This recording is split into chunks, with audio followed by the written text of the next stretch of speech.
Hello అండి. ఇవాళ మా ఇంట్లో లంచ్ స్పెషల్ ఏంటో తెలుసా? వేడి వేడి టమాటా రైస్ అండి. దీనికోసం నేను వీడియోలో చూపించిన ఇంగ్రీడియంట్స్ అన్నీ కూడా రెడీ చేసుకొని పెట్టుకొని ఫట్ ఫట్ మనం చేసేసుకుందాం. ముందుగా స్టవ్ మీద బ్యాండీ పెట్టుకొని 1 టేబుల్ స్పూన్ ఘీ, 1 టేబుల్ స్పూన్ ఆయిల్ వేసుకొని అందులో కొంచెంగా బిర్యానీ సామాన్లన్నీ వేసుకొని కొంచెం ఫ్రై అయిన తర్వాత అందులో పచ్చిమిర్చి, ఆనియన్ అలాగే జీడిపప్పు కూడా వేసుకొని కొంచెం కలర్ ట్రాన్స్ఫర్ అయ్యే వరకు కుక్ చేసుకోండి. ఇందులో నేను 6 టమాటాస్ యూస్ చేస్తున్నాను. అందులో 3 చిన్న చిన్న పీసెస్ కట్ చేసుకోండి. ఇంకొక 3 మాత్రం ప్యూరీ చేసుకోండి.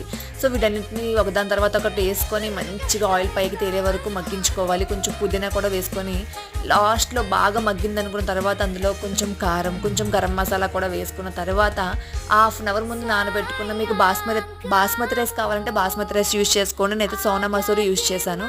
సో హాఫ్ అన్ అవర్ ముందు నానబెట్టుకున్న రైస్ కూడా వేసుకొని కొంచెం మిక్స్ చేసిన తర్వాత 1-2 గ్లాసులు వాటర్ వేసుకొని పైన కొత్తిమీర వేసుకొని ఒక పావు గంట సేపు మూత పెట్టి మగ్గిస్తే అదిరిపోతుంది అనమాట. Don't forget to subscribe.